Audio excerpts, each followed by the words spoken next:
Muted.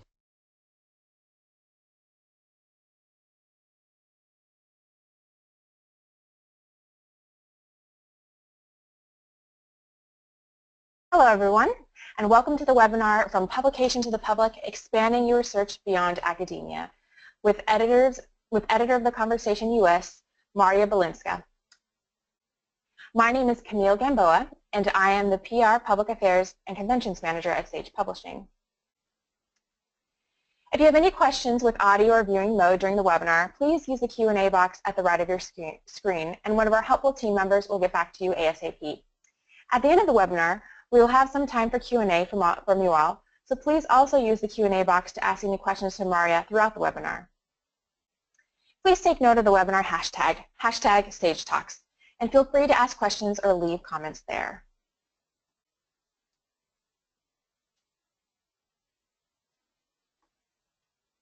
All right, let me begin by introducing you to our speaker.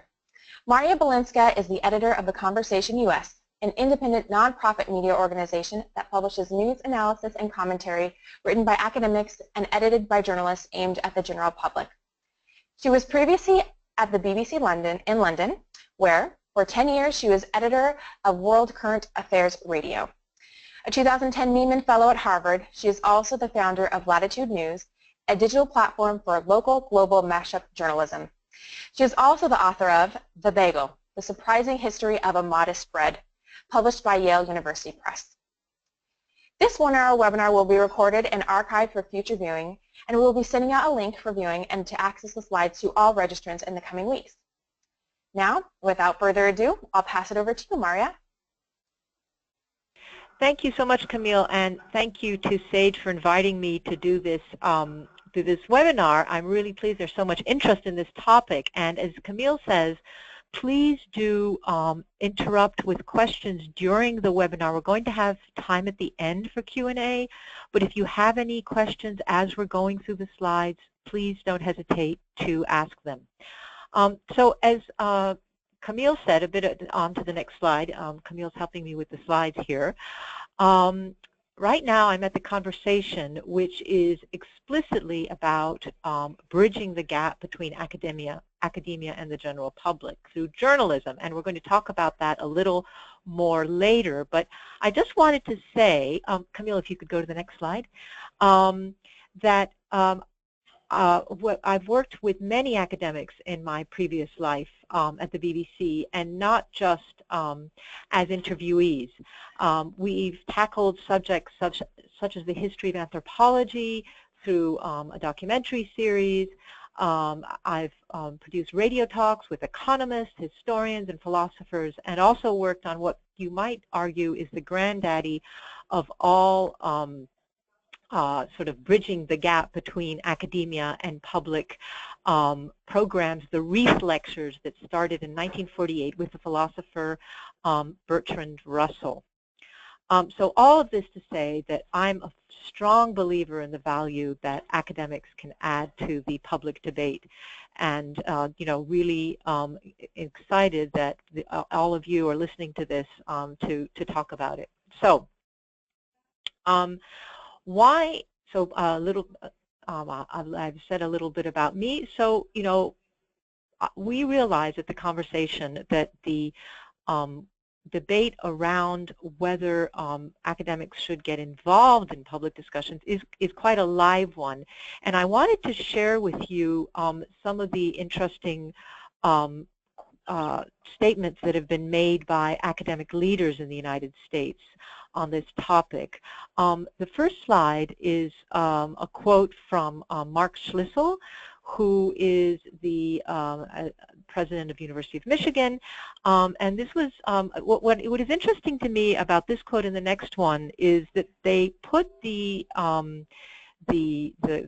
participation of academics in the public arena almost in moral terms. As you can see, this was President Schlissel speaking at a conference in May last year, which was entitled Academic Engagement in Public and Political Discourse, and he talked about responsibility and obligation to engage in public discourse and to share the expertise that we accumulate. The next slide has a quote from President of the University of California System, Janet Napolitano. And this is in an article that she wrote for the conversation.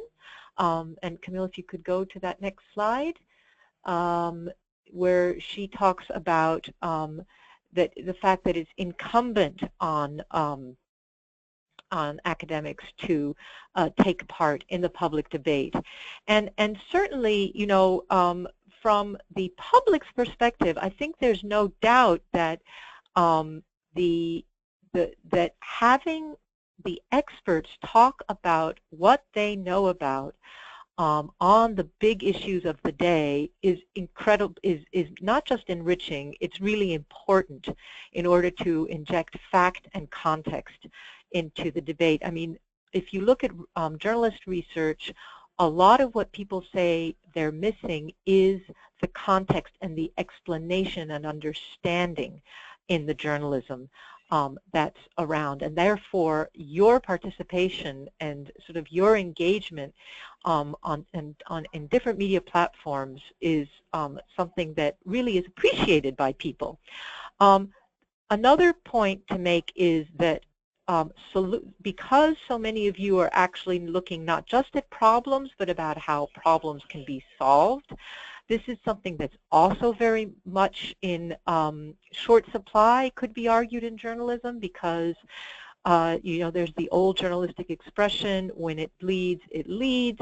But the again, interestingly, research, audience research around journalism shows that people are interested in seeing what can be done about the problems that we have, what can be done about climate change, what can be done about prison reform, what can be done about our electoral system, for example.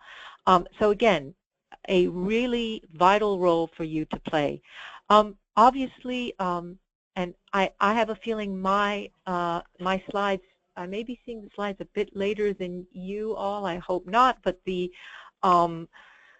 other fact is that when you do get involved in this kind of sort of public debate, your personal profile, of course, will rise, and your network will expand, and sometimes in unexpected ways. I mean, one of the things that we find fascinating at the conversation is how articles on the conversation enable our contributors to make connections with other academics, but not necessarily in their field of discipline, in other disciplines, and this has led to really enriching conversations. More widely, sometimes one can even sort of connect with somebody who might be related to your research, as it happened in one case where we had a postdoc doing medical research on the link between diet and resilience of cells, and somebody who read his article actually was following the diet that he described, and they are now in contact. So things can really expand in ways that you can't predict, and can be, I think, very enriching. So all good reasons to engage. So how to do Maria, it? Yes. Hi, we've just got one question, so I'm just going to interrupt you here. Oh, good. So we have one participant asking, how does participation in the public debate relate to what we discussed as impact and wider context beyond academia? So what are the impact gains? Maybe you could provide an example of that, or maybe that's to come. Well, the impact gains I would see as, first of all, people having access to information that they didn't necessarily have access to, which in turn affects their thinking. This can be, of course, from the level of simply, you know, people discussing this in, you know, at the workplace or at home, but there are also, obviously, when you're engaging in this way, let's say on the, and you have an article in the New York Times or the Washington Post, or you are interviewed on NPR, chances are that policymakers are also going to be hearing what you have to say, and this can directly affect their thinking. So I think that these, you know, these are sometimes hard to measure. But certainly one can see that anecdotally we hear of people who read something, who hear something, who are in a position to make decisions. They follow up the person, the expert, the academic expert who has contributed this research or information or scholarship, and actually enlist their advice in going forward. So shall we go to the next slide?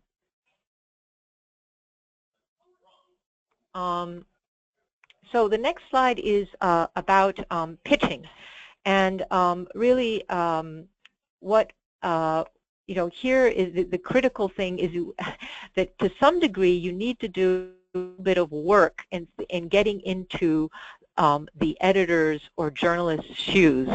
And as you'll see, the questions there might appear a little simplistic, but they're absolutely essential, because the person who is at a given publication or broadcasting organization, has a limited time and limited space for material, and therefore they need to be thinking they need to be thinking what it is that's going to be of value to their listeners or readers. And in particular, the critical question is, why should their readers or listeners care about this subject? Camille, can you hear me? There seems to be some problems with the audio conference. Yes, yep, yeah, we can hear you. I think a few individual users might have some problems, but I think we're okay. Okay, so why is it so what we are always asking, what is very helpful to any editor, to any commissioner of material, is what is the relevance of your research to the ordinary person, or is there some surprise that's going to come about this? This is a wonderful way of engaging people. It's sort of something that will be counterintuitive to what they consider to be the norm. Why now? Again, inevitably, as journalists, one of the things we're always looking for is content that relates to the debate at the present moment in the news agenda, or to, anniversaries are always also a great way of having a peg to connect with people. And finally, the question is, why you? The editor will also want to know what is it about sort of your expertise that's going to be, why is it that you, of all people, should be writing or contributing on this subject? And again, these are not, as you can see, these are very sort of straightforward questions, and that simply require you to stand in our shoes for a little bit. So on to the next slide now. And what I wanted to show you was the kinds of, again, this will help sort of inform your thinking about how your piece could work. Generally, this is not an exhaustive list of the kinds of stories that you might do, but it just gives you it's pretty comprehensive, and it gives you an idea of how to think about them. So on the one hand, the news analysis piece, as we like to refer to it, is something that is prompted by what is happening in the news at the moment. So to give you an example, we know that in Brazil, there's probably going to be another impeachment vote against the president in the Senate, and this is a great opportunity for a piece that would look at either the recent political history of Brazil, why this is happening, or at the economy of Brazil and how this is going to, all this political crisis is affecting the economy and vice versa. And people are going to be more interested in that kind of research, contextual research, because of the story being big in the media. Obviously, there's also research that's not pegged to any news item, but simply, you've done some research that is about to be published in a peer-reviewed journal, and you're interested in getting the public engaged with it. That's a terrific, sort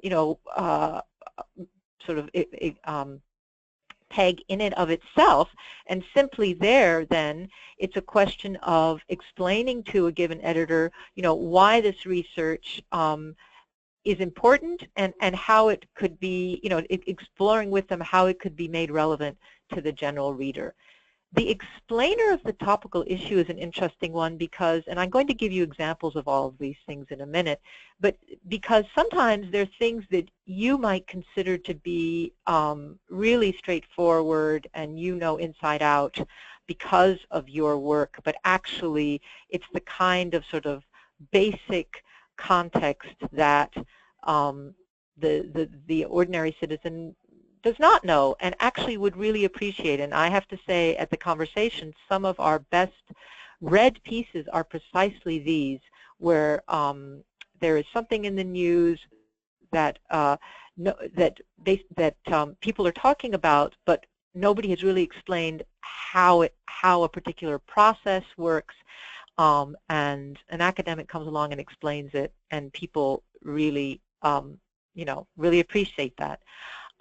And then the final one I wanted to mention was this personal story behind the headline, because this can be something, this can be a narrative, it can be, and I know that sometimes there's a reluctance to talk about one's own story in terms of how it's intertwined with your research, but actually people, the general reader, responds incredibly well to this kind of approach because it's a story, because it gives them this kind of personal insight into how research is done.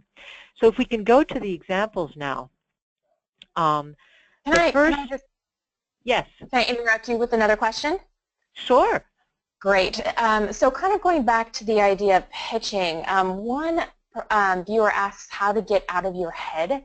So she brings up a great point. You may believe you have something that is relevant and has leverage, but what are some other questions to ask yourself prior to selling the pitch? I think when we're writing things, sometimes we forget about what the other perspective might be. So how do you get out of your head? Yeah, well, I mean, my favorite way of doing that is actually to imagine that you've got in front of you a high school student, and you're sitting down and you're having a coffee or whatever it is with them, and they say, well, what do you do? And how are you going to start telling them that? I think that imagining another individual, and not because when you imagine readership, that's actually very abstract. But imagining, or it could be a high school student. It could be actually somebody you know. It could be, one person said to me that they imagined their grandmother. But it was, because that helps you start to think in a different way, and then you can sort of put yourself in their shoes and say, okay, well, why are they going to care about this topic? And how am I, what kind of language might I use to explain it to them? Some of the things that we do quite a lot here is, particularly on the science desk, think about how we can use visual language to explain sometimes quite complex topics. But having that person in front of you, I think that's one exercise that can help. Great, thank you. Okay, so on to the next slide, which is an example of this is an example of a pitch that is a news analysis. It's, as you can see, in response to the rhetoric of Donald Trump, immediately, this professor at Texas A&M had written for us before. So she had introduced herself that way. This is, by the way, I should explain, if you do end up pitching to the conversation, we have a pitch box, and this is, we prompt you to write a short pitch, and then also give give obviously your bio on the right-hand side, as you can see, and then outline what your research areas are. So she immediately places it in the context of the campaign, talks about how she's going to be looking at this particular device in rhetoric, paralypsis, but underlines she's going to be using lots of examples, which of course again for the lay reader is really important, the illustrations, and then says why she thinks it's an important piece, because it's part of his fundamental rhetorical strategy, and because it's allowing him to go into places that other candidates have not. So that's one. So that's the sort of news analysis pitch. If we could go to the next slide, it's about this is about sort of recently released research. This is from Professor Pipinoris, who shares her time between Harvard and University of Sydney, and she got in touch because the results from the project that she runs, the Electoral Integrity Project, had just come out, looking at how elections are run around the world. And again, I mean, she gave the context of why this is important, because there are flawed and failed elections around the world, with a few examples. She placed it, she made the timeline quite clear that this was new research, and she explained how how this research had been done. And then she talked about how she wanted to talk about both the positive and negative cases around the world. As it happened, when we got in touch with her, she actually suggested doing two pieces. One was more of a general piece looking at sort of poverty and elections, and the other was looking specifically at American elections. And of course, again, given the campaign that's taking place right now, given the fact that the Conversation US is aimed at an American audience, we were keen in both stories. But again, she lays out very clearly what the research is and why it's important. The next slide, I wanted to highlight the fact that this was research that had been done by a scholar at Georgia State University Law School on police shootings in Chicago.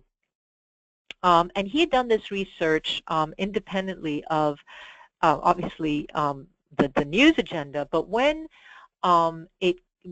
it was announced that the city was going to be looking into one particular case of a police shooting, that was when we were able to really work with this scholar, put his research out, and immediately this piece was widely read and republished by the New Republic and the Business Insider. So we call it the art of the news peg, because sometimes it's a question, sometimes there's something in the news agenda that's an obvious peg, but sometimes it's a question of sort of waiting for that news peg to happen, because in this case, unfortunately, there was a likelihood it might happen. And in this case, the editor at the Conversation and Nirej worked together to get the piece out so that it was still relevant when the general media was talking about Chicago and the mayor of Chicago looking into this incident. The next slide, please, is about the explainer, and this was in the wake of Justice Antonin Scalia's death. And, again, this obviously for a law professor, 4 steps to appointing a Supreme Court justice is pretty obvious stuff. But actually, this isn't necessarily available in the media. I mean, one would have to make an effort to look it up. And she, again, a scholar at Georgia State Law School, did a wonderful job of, clearly and engagingly explaining how this happens. And this was, again, very well read, and it generated a lot of interest. I wanted to show you the next piece because it just shows you maybe the participant who asked the question of getting outside your own head, I just wanted to contrast the title of the paper that came out, Berkeley's Alan Auerbach and BU's Lawrence Kotlikoff. They had this paper, as you can see the title, in an economics peer-reviewed journal, and here was the title that we ended up with in the conversation. And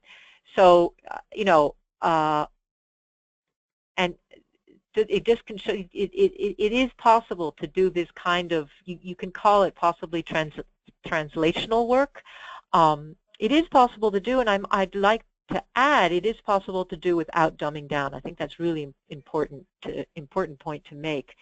And the final example I wanted to give on the next slide is the personal story.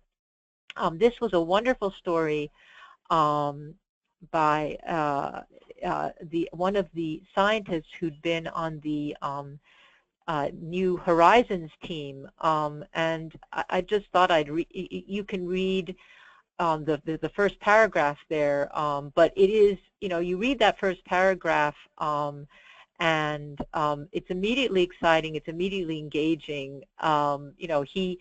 He sets it up. I just read the last 3 sentences. New Horizons would be the first close-up at a world that we've known about only distantly for 70 years. That kind of challenge is hard to pass up, and I didn't.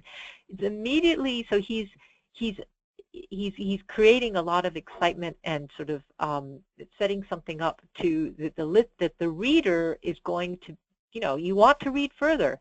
So that kind, it's not always possible to do this kind of story, but sometimes it is, and it's well worth considering because it really, people love it. And again, this piece was very widely read and republished in Quartz and in Newsweek.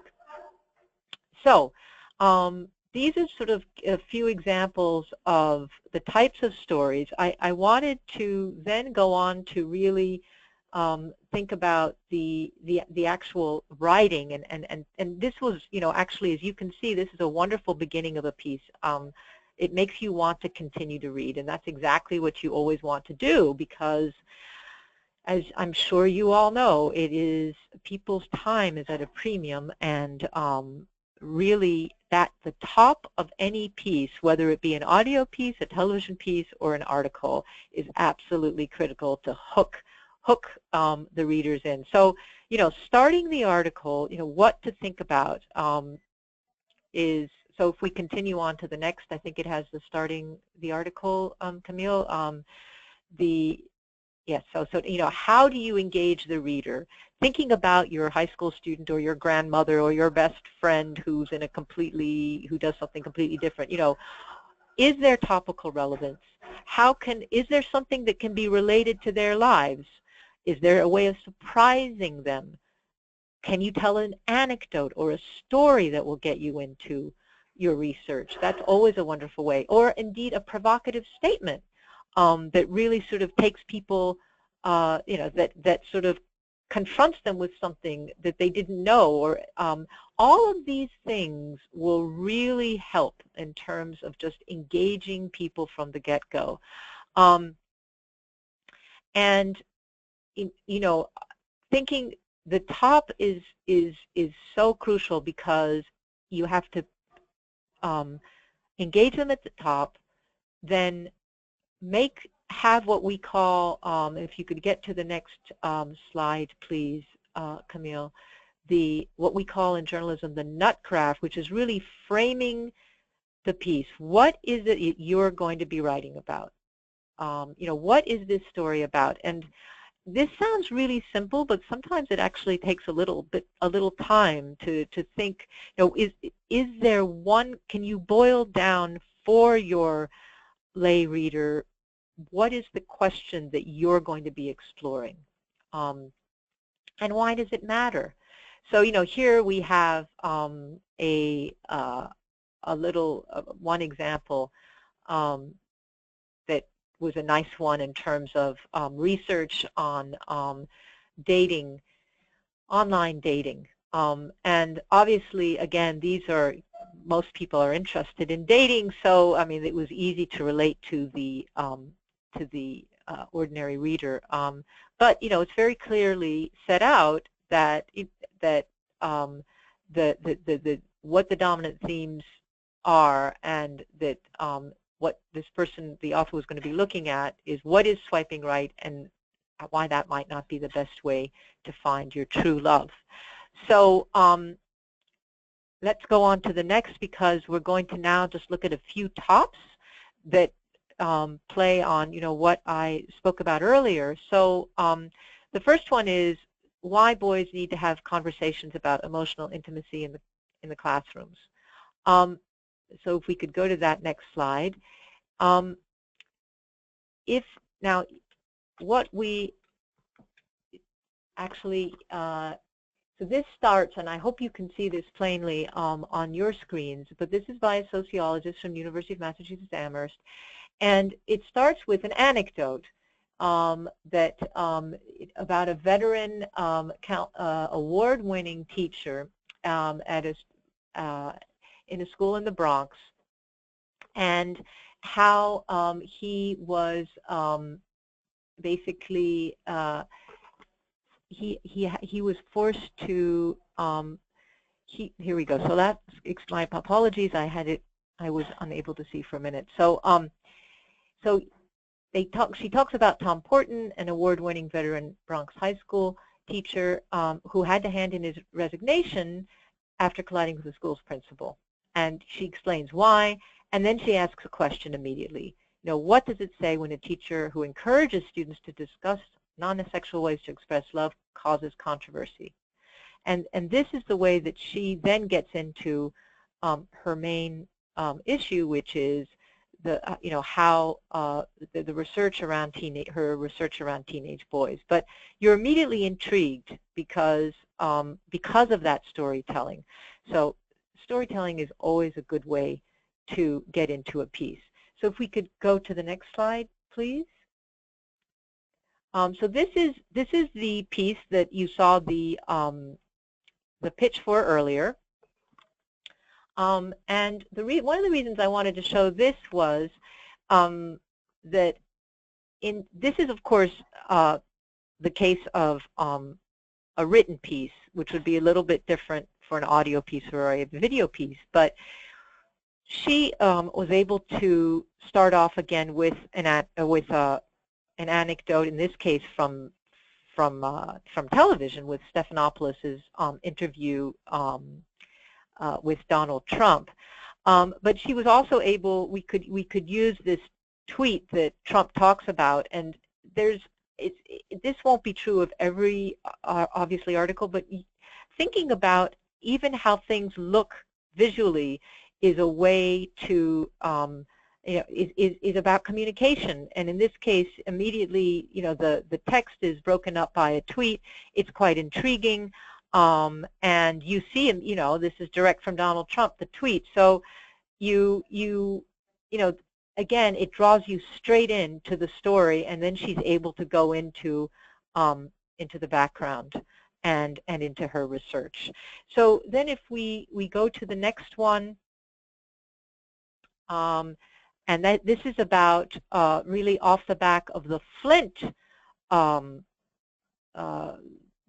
lead in water crisis. And this is an example of sort of relating to the ordinary person. So, we have all read about Flint and been pretty horrified that people were drinking this water. But immediately the author says, what you may not realize is that lead exposure is a problem throughout the U.S. Well, obviously, and then he goes into his research about lead exposure across the country, and this is, again, certainly I wanted to read after that because that affects me as a reader because I'm an American. So again, that sort of relatability is always a good way of engaging people. So if we go to the next, so this is really about language, and we talked about the smart senior in high school. avoiding jargon. I mean, a good editor will help you. You know, the point about an editor is that they're your first reader or your first listener, and so they will be there to ask you when something doesn't make sense. So this jargon, you know, try to avoid jargon. Short sentences, short paragraphs are always the way to go. And using examples to illustrate your analysis is really critical. Sometimes people feel that by writing for the general public, you just need to write in generalities. Not at all.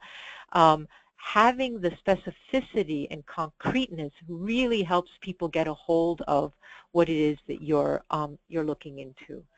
So if we could go to the next next slide. One question for you about jargon.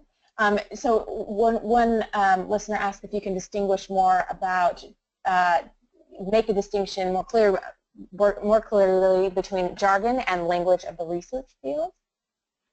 Sorry, jargon and? Language of the research field. Yes. Are they the same? I would say they're probably the same. I mean, I think, well, I mean, obviously, in some cases, you know, there are scientific terms for certain things. We completely understand that. I think in that case, very often what we do is we use the scientific term and then we explain it. I think probably jargon has a slightly more negative connotation, and it's something that's seen as being maybe an abbreviation, you know, sort of an inside baseball type of language, which is slightly different from the specificity of a scientific term. But the problem is that very often a specific scientific term won't be understood by the general reader, and we need to explain it. So I think you know, you're right to make that distinction. But the question then is, you know, is there another way of, can you use that word and then describe it, so to help the general reader understand? Great, thank you. So if we go to the next slide. So the next slide is actually a little bit just to tell you a little bit about the conversation. So all of these, I think that, you know, thinking about your audience, thinking about language, thinking about why people should care and what it is that, you know, your particular area of expertise, how do you convey the fact that you in particular have something to say about this. That applies, of course, to any media endeavor, and whether that be written or audio or video. In this case, I just wanted to tell you a little bit about the conversation, because that's where I'm working now, and we're explicitly interested in bridging that gap between academia and the public. So if we could just go to the next slide.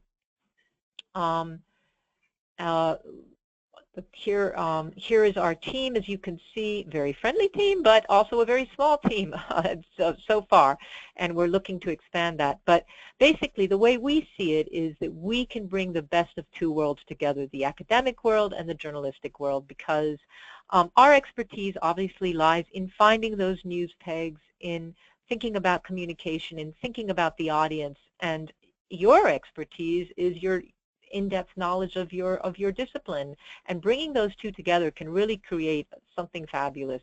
The Conversation US was launched in October 2014, but it started in Australia in 2011. It's part of an international network that now has editions in Australia, the UK, Africa, and France, as well as the US. It's independent and nonprofit, and it's supported by 10 foundations, the names of which you will know, like you can find them all on our website, but they include places like Sloan, Gates, Howard Hughes Medical, Robert Wood Johnson, more, and so forth, and 19 universities across the country, both public and private. So we have, as I say, it's a small startup team of 10 editors, and we'll be expanding just next month, in fact. So if we could go to the next slide.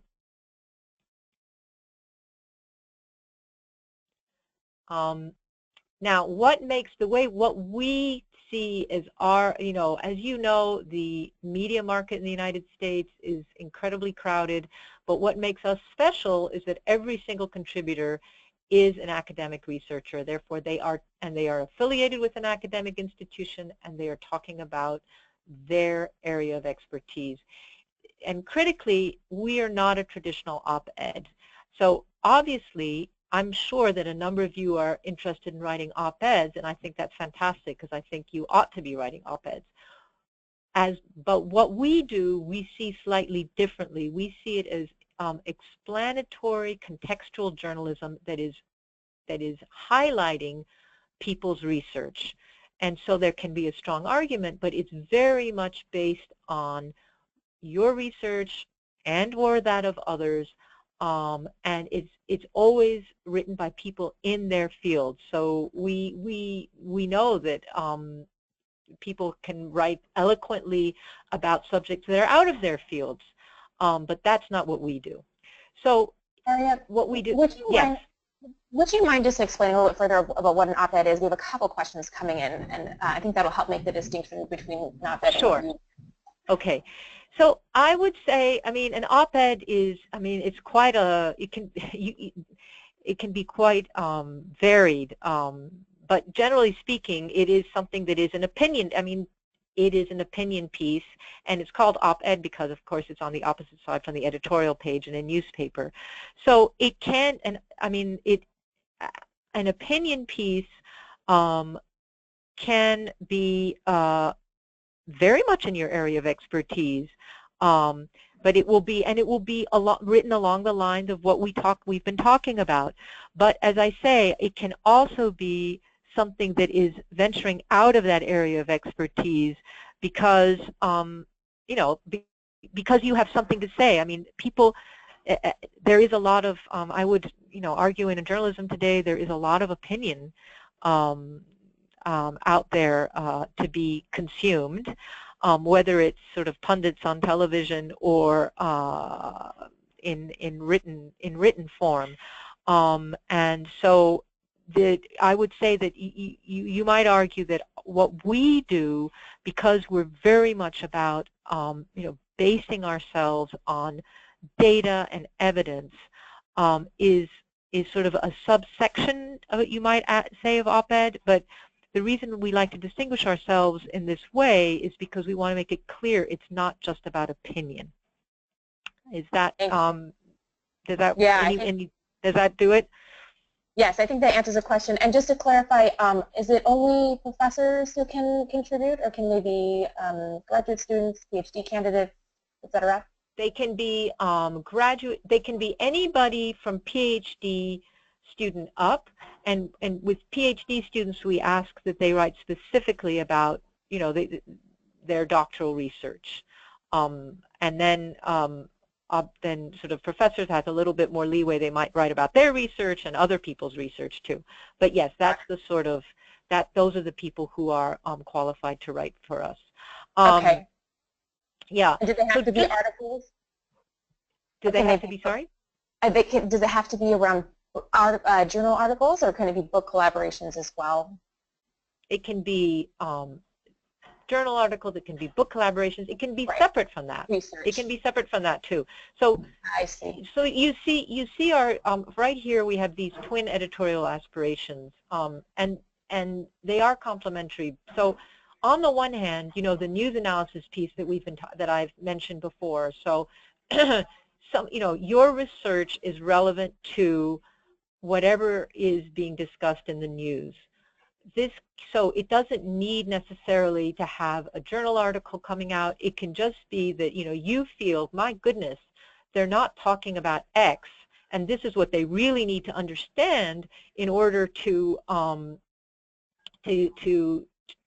get the sort of the subtlety of this particular issue.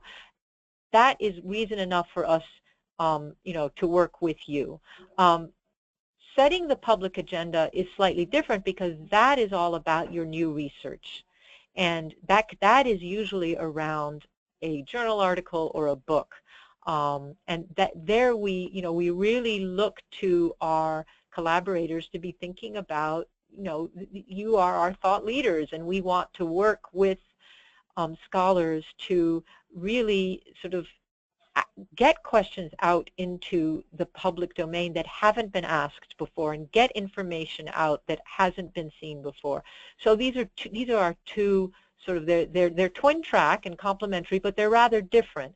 So in the first bucket, as it were, we have political scientists who are using their sort of long study of American politics to interpret what's going on the campaign trail.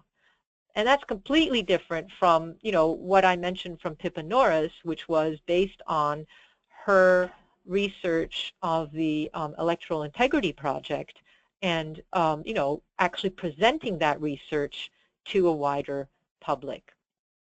So if we can go to the next slide.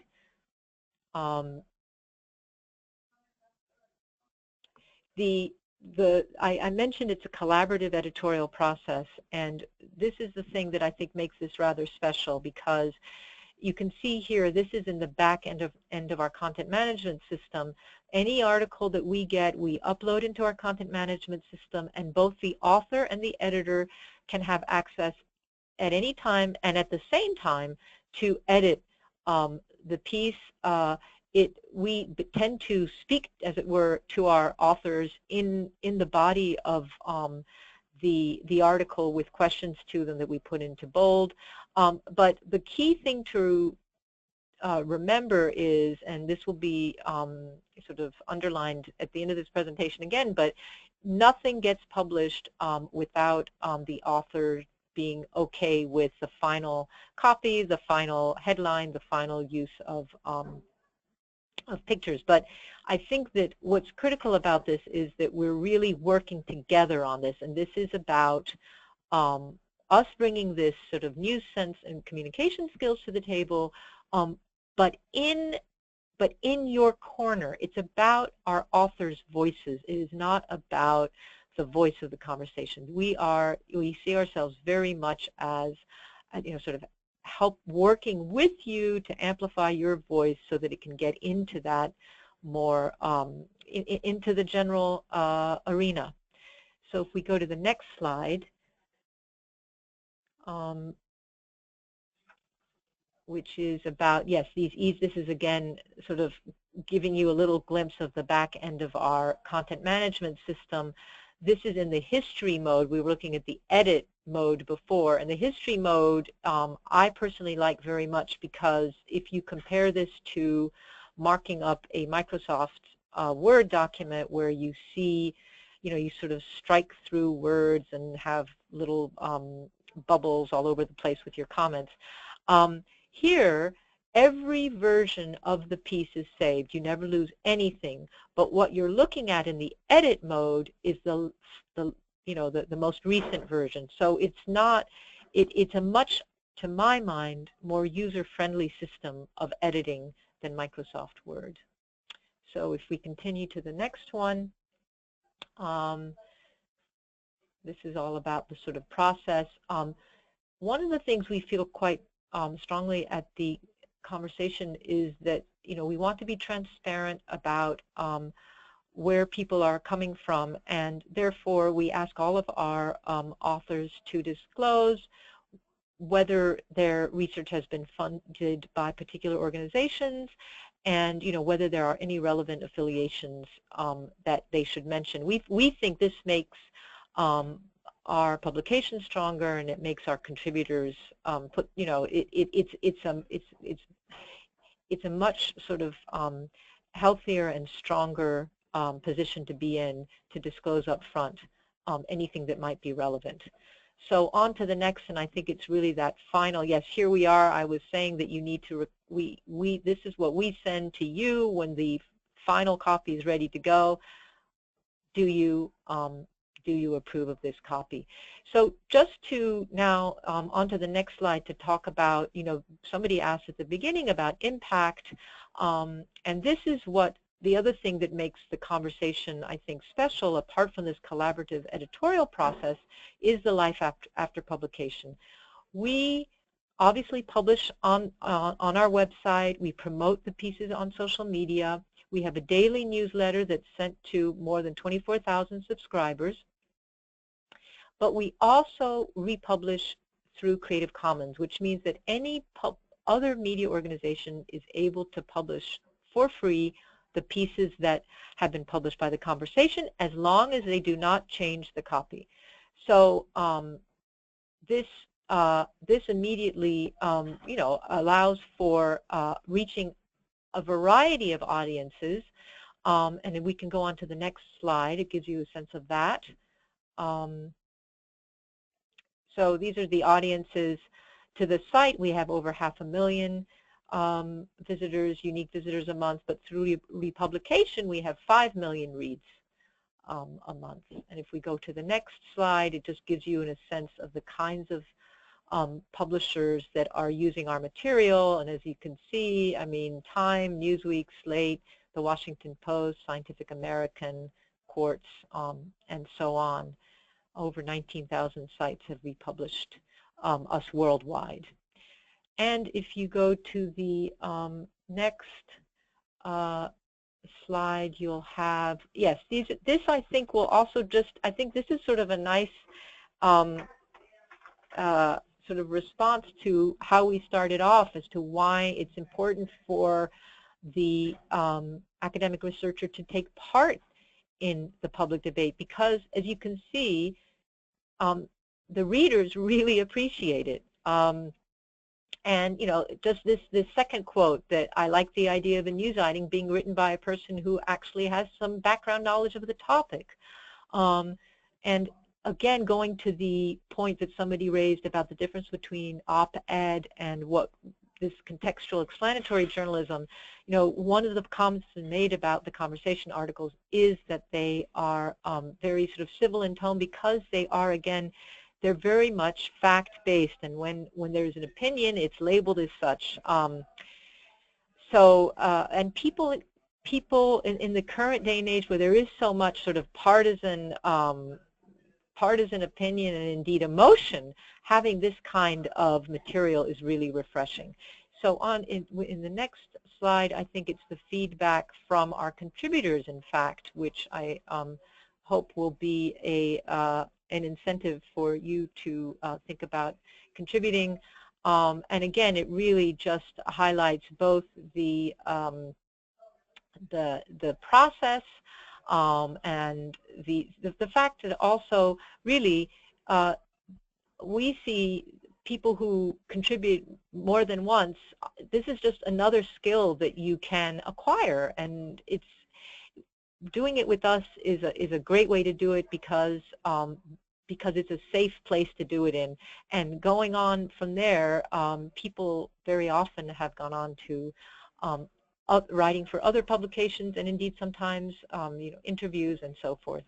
And the last quote is really sort of underlining the fact that we are this distribution platform as well, getting the articles to lots of different publications. So I realize it is coming to the top of the hour, but this is the end of the formal presentation, and I wonder if there are any other questions that people might have.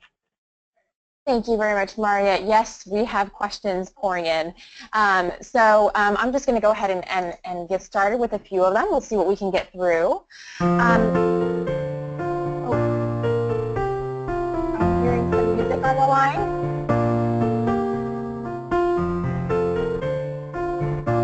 Maria, are you there, Maria? Yes, I am. Something. If you could just repeat that question. Yeah, we heard some music on the line. A little interlude there. Okay.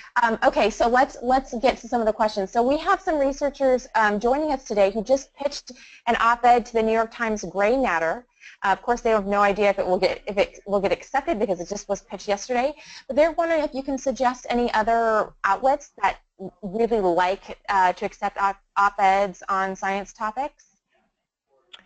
On science topics, well, lots of places. I mean, certainly. I think most mainstream media are interested in getting, science explained in a clear and engaging manner. So if you can do that about new research, people are really interested. So I think, you go from Washington Post to the New York Times, the sort of the big newspapers, but also to magazines. But in order to really advise better, I'd need to probably know more about the actual topic, and I'd be happy to do that. You've got my email there. I'd be happy to do that. The one thing I would say in a plug for the conversation is if whatever gets published with us can be republished by places like the Washington Post and Scientific American and so forth. So that's something to bear in mind. Thank you. Okay, and how do you handle completely new stories? So themes that the media are not aware of and might not go, asking for, but how do you handle stories that are just not in the news yet? Yeah. Well, we have quite a few of those, particularly I'd say probably in the science area, but also in the social sciences. The key is there that we talk through with our contributors, what would be an interesting hook for a general reader. Once the article is written, we actually promote to publications where we think they, given the past record of what they've picked up from the conversation, what they'd be interested in, and we pitch it to them in that way. So it really it's a question of that all-important hook at the top. It absolutely does not have to be related to the news, but it does